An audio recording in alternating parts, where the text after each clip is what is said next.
Hello and welcome to the show Tea Talk with Ro. I'm your host, Ro, giving you the latest in all things media analyzation. And today, I want us to explore specifically the last thing that we are going to explore for this Tea Talk series for Hisoka's being a gifted kid. I want us to really explore this for the final time. And then after, there will be a Socratic live stream in early June. So come back and check that out. It will be on Twitch and it will also be featured on YouTube after it's recorded. So if you didn't get a chance to catch it, it will be on YouTube as well. I want to talk about the song that was featured for both the majority of the Tea Talk as well as this final Tea Talk. For the majority of the Tea Talk, we have the song Oh No as the introduction, and then Are You Satisfied? I feel like these songs particularly fit the theme of unsatisfied and basically confused gifted children, or just the gifted children burnout. I really wanted to express that theme throughout the music that I chose this time, and those songs are both by the artist that currently goes by Marina. She used to go by Marina and the Diamonds. So go check out her music if you can. Yeah, let's just get on started with today's theme, which is essentially how does Ahsoka handle his Nen throughout his childhood? This is again the last theme that I want to discuss. But before I do want to get into today's sponsorship. So we're going to go over there to the sponsorship and then we're going to come back to our regular scheduled programming. This podcast is sponsored by Ko-fi and Patreon.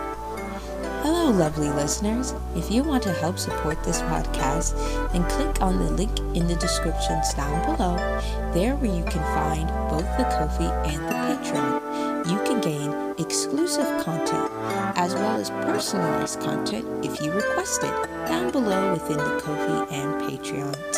I hope you have fun exploring. Thank you for listening to this podcast, as we would not be here if it wasn't for listeners and viewers like you. Thank you. Hello, everybody, and welcome back to your regular scheduled programming. Let's go on ahead and get started, shall we? So, the first thing that I want to discuss, for specifically how did he handle his Nen throughout his childhood, our dear Hisoka here, is that he was essentially raised by his mom. This, of course, we know and we have explored throughout this entire analysis series. But I feel like the specific ways that he was taught with his mom is essentially a mixture of both traditional homeschooling, so kind of enriching, kind of more so of the traditional things that you think of when you think of learning. And we have discussed that a bit previously in the previous Tea Talk episodes, which is, of course, mathematics, literature, things of that nature.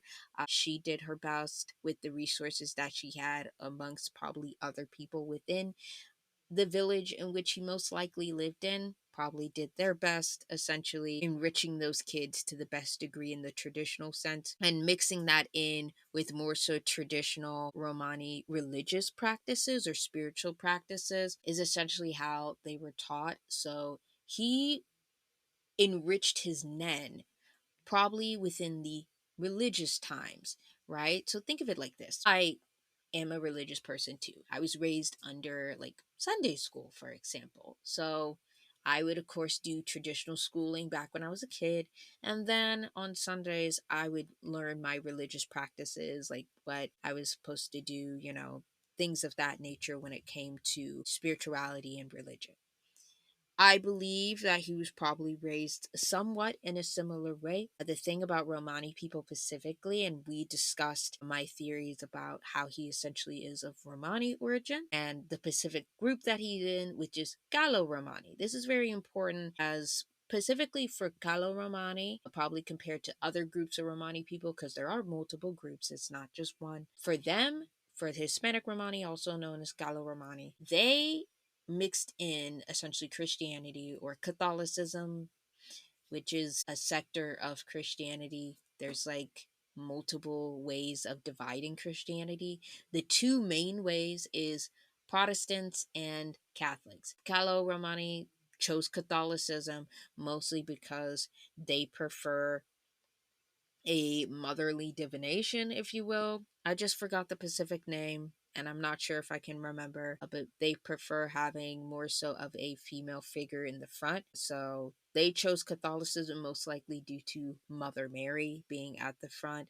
And I think it resembled some sort of godly figure within Hinduism. I'm just not sure which one, but they do prefer female figures kind of leading the religious sphere. That is more so of their thing. So, of course, we have mostly the moms and the grandmas kind of leading in terms of spirituality in their groups. That may not be the case for all Romani people because, of course, each group tends to coordinate things very differently. But for the most part, it is mostly like female led, pretty much. So that is something important to keep in mind, as it will probably be mostly his mom's job anyways, even if she were married. But it's just an added factor that she was a single mother who essentially taught her son probably the different ways within the religion. And one of the things that was probably taught was divination, right?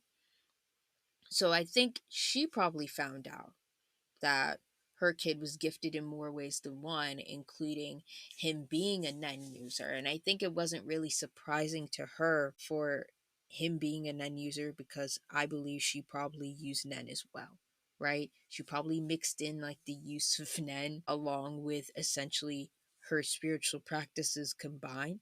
So it was taught that way.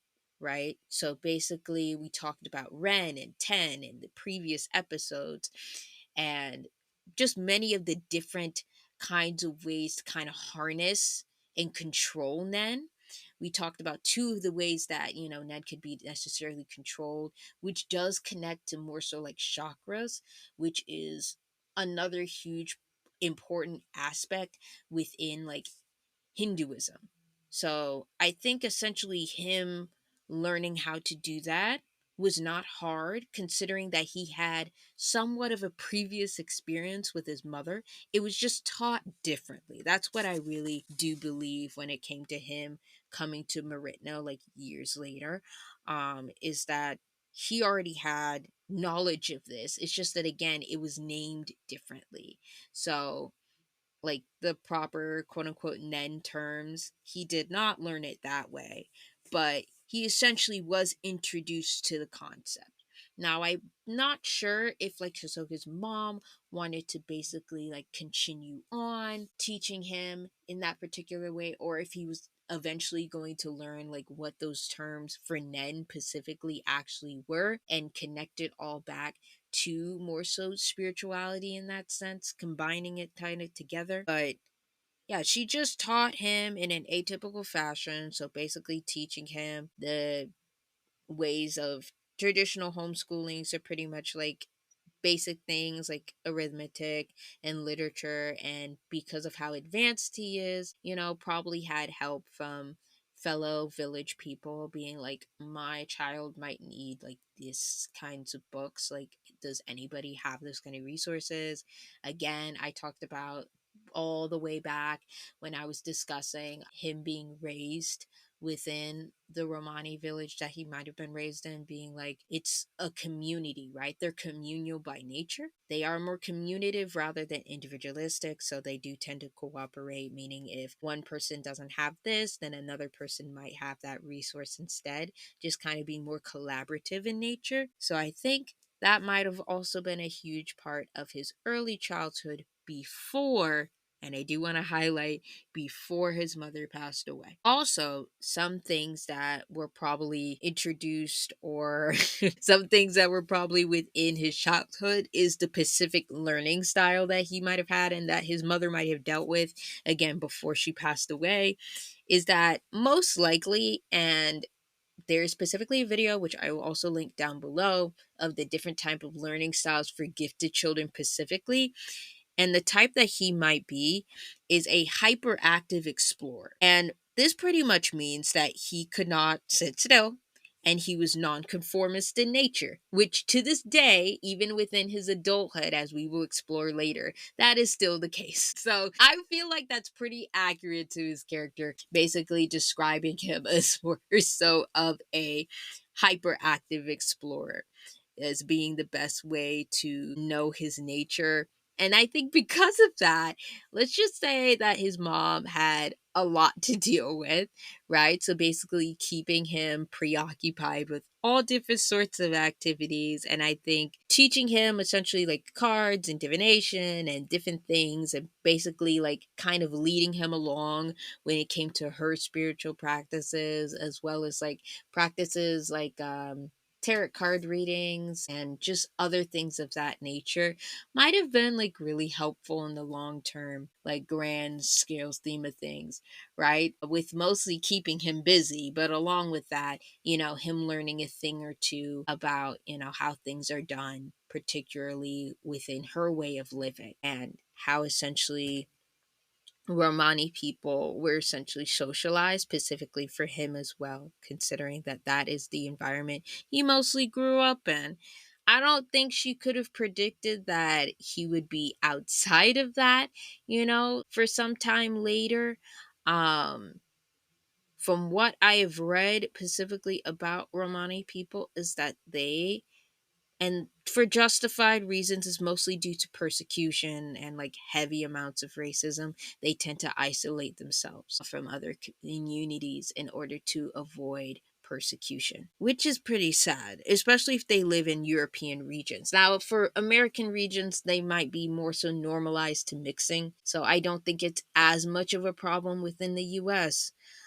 That's not saying that racism for them does not exist. I'm sure it does. It's probably just like with any other minority group, though. So it's not as big of a grand scale. So I feel like for Soga in particular, eventually he would have mixed in with more so mainstream anyways, even if his mother was still living. It just probably would have been done way differently. I do feel like that might have been more so of the case for him. So, anyways, hyperactive explorer and also nonconformist in nature. So, pretty much a really passionate and engaged kid. And we do see that within like the pre canon manga, like sometime later, how that tends to be explored more about his passion and his engagement, particularly with Nen, but of course with certain other things like the type of job that he has, the type of job that he has is, of course, him being within the entertainment troupe and just learning about that in a very quick manner. Very hyperactive, very quick learner, right? Very interactive in the way in which he learns. I would argue like somewhat kinesthetic as well. Like touch is a really huge thing for him when it came to his learning style. And I think that's also something that his mother might have particularly paid attention to. And things like tarot cards or other different sorts of more tactile ways of learning, specifically Romani spiritual practices, and having it be done in such a tactile manner. I do think cards being one of the main things, it was done intentionally as it's both a visual and tactile tool to essentially learn those kinds of practices. So I do think her essentially teaching him in that way. I don't think cards are the only way, but I do think it's the main way, and it's definitely the one that he remembers the most. Obviously, this is kind of his one of his main powers, if you will. And I don't think that's an accident for it to be one of his main powers. I do think we have to thank Mama Moro for that. We really do. For essentially him having particularly his powers be connected to his cards like the most, and having such a strong connection to his cards. So again, in turn, for the first part, I want to say she might have encouraged his creativity again by being spiritual and Nen card practices foundation. So really giving him those key foundations and learning about these spiritual and Nen card practices, which again we'll have another tea talk that basically explores what Pacific practices they were for Hispanic Romani people, so we can actually see what they are, because it has a lot to do with card divination. And I do want to explore that with you guys, just not right now in particular. That is probably for another Tea Talk episode. but she taught him with basics. So there was no names applied. So all the Nen names that, he learned with Meritno, he couldn't connect the dots yet. Like he knew what the practice might have looked like, but he didn't know what to call it, which I feel like is the case for a lot of kids just now learning something, right? It's pretty much, I know what that looks like. I just don't know what it is. I can't put the identity to the thing. So learning about essentially the identity is more so Meritno's thing, but the practice itself was kind of already taught by his mother. I just believe in a different way. So also gave him books, encouraged his intellect in that way, and probably encouraged it in many other ways. If there's any local libraries around the area, she might have also took him there.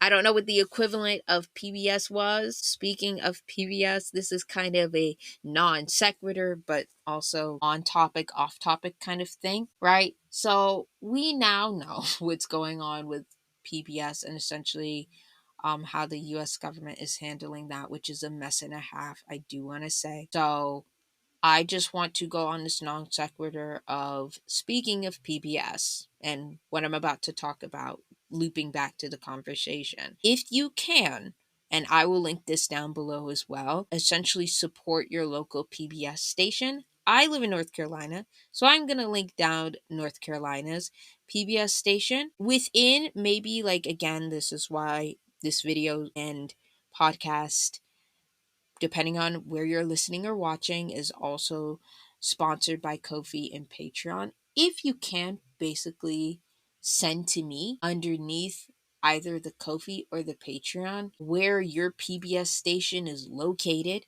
so that we can pretty much help each other support our local stations. That would be great because, having it be defunded is not wonderful, especially considering that PBS was mostly used to teach impoverished children, but it was mostly used as a source of information for everybody.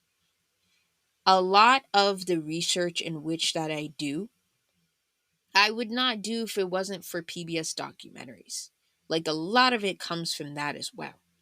So, PBS Kids, along with the documentaries that I now watch as an adult, I would not be here if it really wasn't for like PBS Kids inspiring me to use education in a fun manner, right? To have this podcast and to be inspired to teach in this way. I would not be here if it wasn't for that. So I just want to highlight that as an important thing, specifically because I am talking about PBS or whatever the Hunter x Hunter equivalent of what PBS would have been for their world in particular. I do just want to highlight that very important thing that is going on right now, considering that, yeah, my government is a mess and a half, and this is kind of on theme, considering that, again, Hisoka's equivalent in being raised and like what he essentially is, the equivalent for him is that he is technically in our world term in American. According to the Hunter x Hunter world, he's a Saharan. So I just want to talk about that really important thing. And now back to the main topic, which is a source of education for him being whatever the equivalent of PBS is. You could probably like chop up a couple of letters and probably figure it out for yourself. Not sure what it would be, but I'm sure you could probably think of something creative. CBS is already a thing, I think. So I don't think it's that. Maybe FBS for them? Ooh, you know what? I think that could actually work. Federal Broadcasting System. Yeah, that might be theirs. FBS. It's not canon because I'm not Tagashi. I'm not sure what he would call it, but I think FBS is a close guess. Very close guess. Okay. So yeah, and anyways, just doing whatever and whenever she can, just doing this, that, and the fourth to basically encourage his mind and to stimulate his mind, considering that, again, when it comes to gifted children, if they get bored, chaos may come afoot. So basically, having her encourage her son in this way is really the way to go for her, you know? So she did all of this and then she passed away. So that got moved on to Meritno. So in the next section, because we are going to take a break right now, we're going to talk about how essentially Meritno explored Hisoka's Nen in particular, and how that kind of went about this, that, and the fourth within his childhood. So we're going to take a quick break, and then when we come back, we'll talk more about how he handled his Nen throughout his childhood with Meritno, kind of after his mom passed away.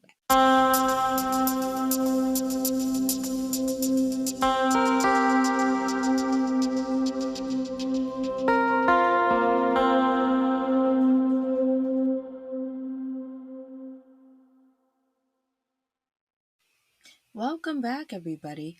So let's talk about how essentially he did it with Meritno as a final conclusion. Now, for Meritno, essentially how he taught Hisoka was that he placed Hisoka in the role of the golden child to exploit his gifts. And this is something that we have explored throughout this Tea Talk series. And again, when you have the golden child dynamic, a lot of things tends to happen. Okay? So let's talk about golden child syndrome, because that's the final thing that I want to discuss and kind of the main thing that I want to talk about. So, golden child syndrome, the best way that I can describe it is when one child is idealized or disproportionately favored by parents, guardians over siblings. However, I would say for Hisoka's case, it's a little bit different, considering that the only one that I would consider like really a sibling figure to him, because he's technically an only child. So a sibling figure to him is Abaki, so that is probably the closest thing that you could say relates to. But he also had a whole lot of coworkers, adult coworkers essentially, that kind of felt the same way. Felt like they were being disregarded in favor of this child. So it's kind of a mixture of, the parent guardian dynamic along with favoritism amongst coworkers. It's a weird mix of the two, which I think for a kid to essentially mentally compute that is a bit much to begin with. But that essentially was the dynamic for in which he was raised in. So the favoritism, obviously, I would say is apparent the most within page 14. So we're just getting started, right? Like, we're just getting introduced to everything. And as soon as the story really gets kicking around page 14 is when you really start to see, like, Meritno kind of favoring Hisoka over anybody else and placing him under kind of like this unrealistic pedestal already. Basically being like, move out of the way, everybody else. Like, bitch, move.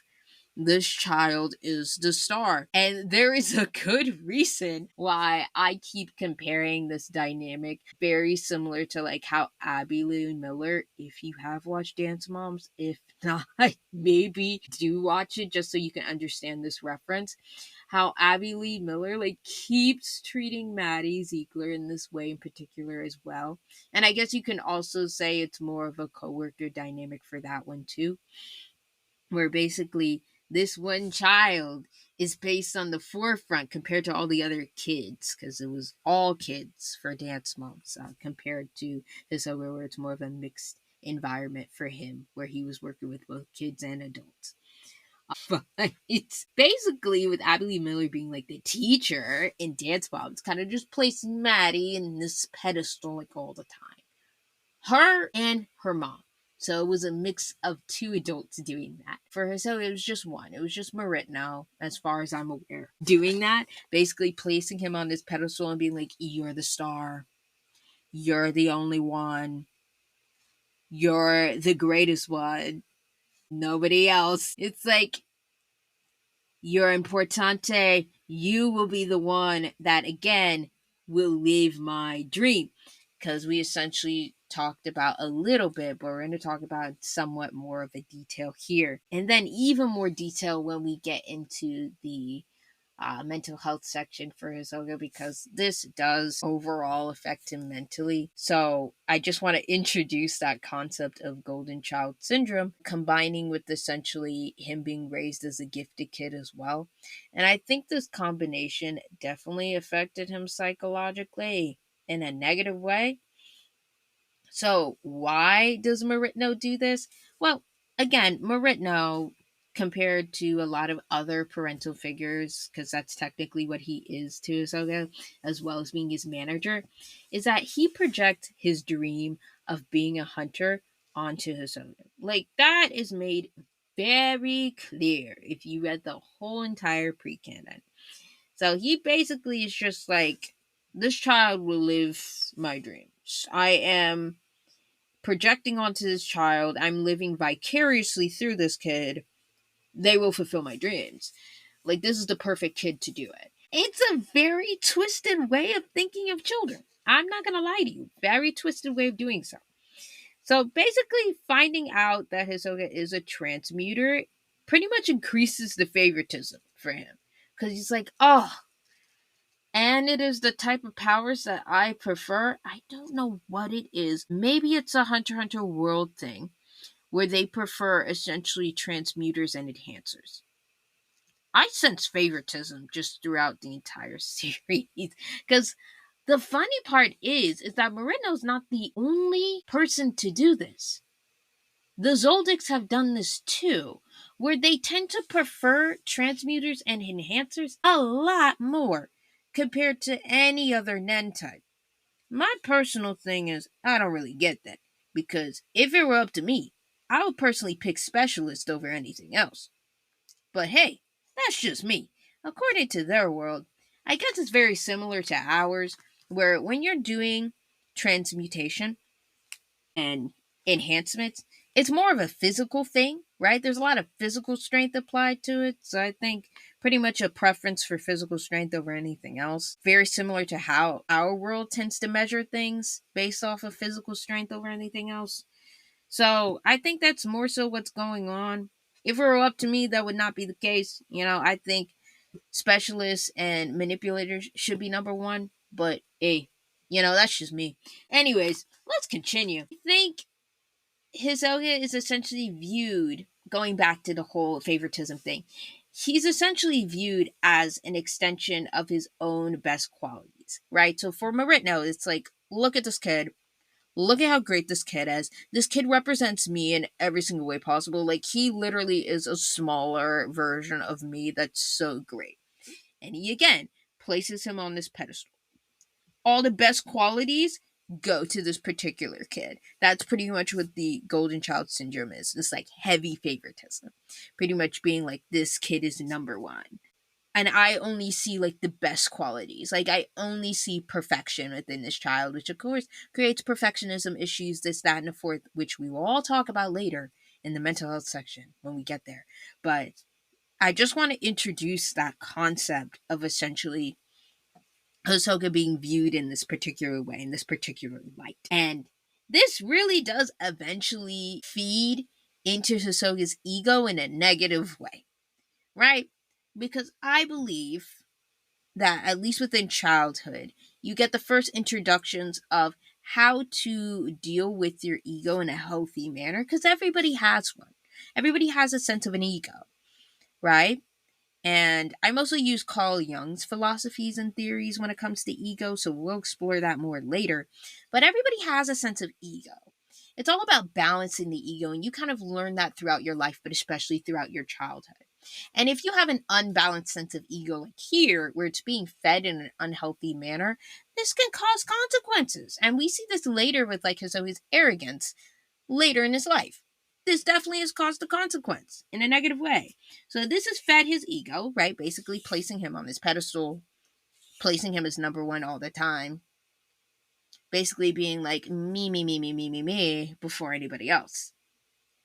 And along with that, he also tried to mold Hisoka into a mini-me. Again, very similar to how Silva tends to treat Killua. I find it very interesting that throughout this entire series, I have dealt with at least two children that were considered under the gifted slash golden category. It's kind of funny how essentially there were a lot of similarities, not only within like for Gon as Hisoka, of course, obviously with the foiling of Gon kind of being like the lighter version or lighter aspect of Hisoka, right? Being, of course, Hisoka being more so of Gon's shadow, but also I found some, not enough to say like there's any direct parallel, but there are some similarities I would say between like Killua and Hisoka. I found that interesting, right? How essentially they were both transmuters that were essentially placed on this golden child pedestal of some kind, and that were also considered gifted within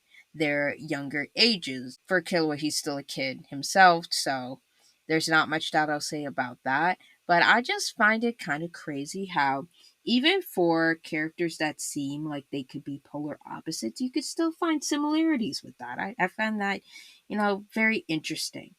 How essentially the childhoods are just so vastly different, but you could still see some similarities within it.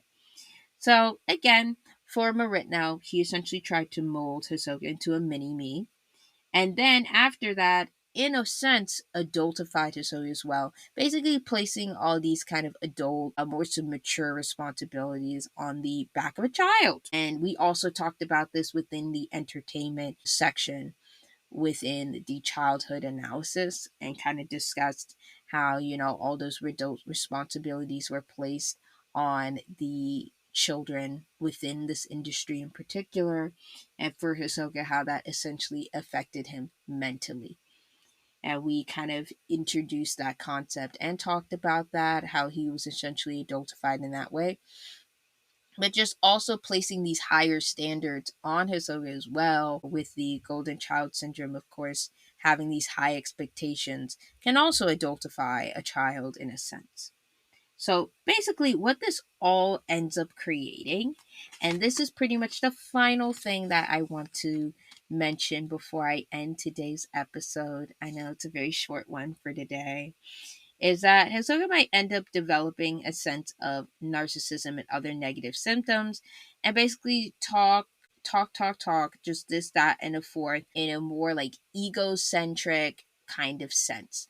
So basically, placing self, having not just independence, but like hyper independence, hyper individualism, which we will discuss and talk about in more detail later on. So these are also all topics that I will talk about more, and I just want to introduce them to you for what we're going to be discussing a bit more for next time. But yeah, he ends up developing this sense of narcissism early, because the thing about golden child syndrome is, and we will discuss this more as well, is that it develops in two ways. Either the golden child can feel a sense of shame about it, and they basically want to do anything but be the narcissist later down the line, or they end up having heavy narcissistic tendencies. Because again, when it comes to golden children, they were placed on this pedestal.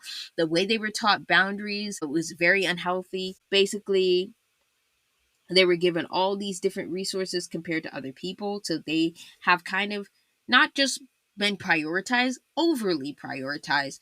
I'm not even sure if that's like a word, but they were essentially overly prioritized compared to other people that might have been within their particular group. And just having that kind of selfishness be embedded within them can again create those narcissistic tendencies, where it's mostly about feeding the ego, feeding the sense of self, rather than also having a balance between self and others, also known as like interdependence. So that is just one of the few things that pretty much has probably been explored within his childhood, and essentially kind of what he had to deal with within his childhood for his nen in particular. And that's just some of the things. I believe like there's a lot of other things that he probably had to deal with for his nen within his childhood. I think particularly the way that his Nen was explored was in the beginning. It was probably like enriched in somewhat of a more so healthier fashion with his mom. And then after his mom passed away, throughout his childhood, it was just used for like exploitative reasons. pretty much having it be used kind of, I don't want to say against him, but in a sense against him, right? Having it be used for like other people's like profit or other people's gain, or having other people's goals be met. And, just kind of having his needs not prioritized at all. That's pretty much like kind of the main theme, I would argue, for Hiso's childhood. And just being placed on this weird balance of none of his childhood needs being met in a healthy way, while at the same time being placed on this pedestal, which pretty much describes, again, if we were to go back to the child entertainer episode that I have, pretty much explains the dynamic of how a lot of entertainment children are raised. This weird sense of being placed on this pedestal while at the same time none of their childhood needs being met in a proper manner if the adults around them don't pay attention to those particular needs. But yeah, that is just some of the ways in which he might have his nen have been handled throughout his childhood. So pretty much so far in the beginning, enriched in a healthy way with his mother, then the trauma of his mom passing away, um, probably brought kind of a different kind of pain, if so, dealing with that. And then after, he essentially had to learn more about Nen with Marit now, and kind of having his Nen be sort of used for somebody else's gain. And I think the best way that I can compare it before I go is that for those of you that have watched the movie Wicked, it's gonna make sense. The connection will make sense. The movie Wicked, you saw like how essentially the teacher was kind of just slowly using like alphabet, but it wasn't seen that way at first, right? It was seen as like, oh, I'm guiding essentially this younger person to use their powers, but turned out like the reason she wanted to do that was so that eventually she could use alphabet for their particular world's government's gain. That's what she did it for. And I think I find some similarities with that and how essentially Meritno handled Hisoka as well. Basically, also guiding and raising Hisoka with in the world of his powers, or basically developing his powers further. But it was not for a selfless, like altruistic reason. Like the reason he did it was exploitative in nature as well. And I think that's probably the best way to compare, how his powers has been used thus far. And essentially how that sense of autonomy was kind of taken away from him for a bit. So we'll see how later, because of that, I feel like Hisoka essentially developed, this kind of mentality of I don't want to be used in that particular way anymore, right? It's like I don't want to be exploited in that particular way. So I feel like having just kind of a sense of autonomy first and foremost, being like I am like doing my own thing, right? My motivations will be self-driven, will be heavily based on the self, is going to be a really strong indicator throughout his entire life, and how that slowly developed to an extreme extent, because there's nothing wrong with prioritizing the self, but it also has to be balanced with knowing that other people exist too. And, there will be a time in which you will have to work with your fellow human beings, and not knowing how to balance that can be essentially problematic. So we're going to see how that's kind of like out of whack and out of balance for him, and how his hyper independence slash hyper individualism can really be harmful, and him having this sense of selfishness can really be more so harmful than good for his character in particular. But we will explore that when we kind of get there, more so in the mental health section. But yeah, that's pretty much all that I want to discuss for the entire Tea Talk series, for him being a gifted kid, and him also having his Nen develop while being a gifted kid as well. So I'm glad that we explored this whole entire thing. And I will see you guys during the Socratic live stream on Twitch. So please don't forget to go there. If you are on YouTube, please make sure to subscribe so you can pretty much hear all kinds of similar content to this, or so that you can see the videos that will appear later on, because I do plan on having the videos be broadcasted on YouTube as well as Spotify. So when that comes about, you can come on and explore, the audio podcast as well as the video podcast that will be coming soon to YouTube as well as Spotify. This platform is pretty much broadcasted on all streaming platforms. So, whatever streaming platform you're on, make sure that you follow. Make sure that you place any notifications if there are any so that you can catch up on the latest podcast episode. All right, guys, I will see you next time for the, again, Socratic live stream and for the next podcast analysis episode. You guys have a good day and or good evening, and I'll see you all next time. Bye.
satisfied? Are you satisfied? Are you satisfied? Are you satisfied?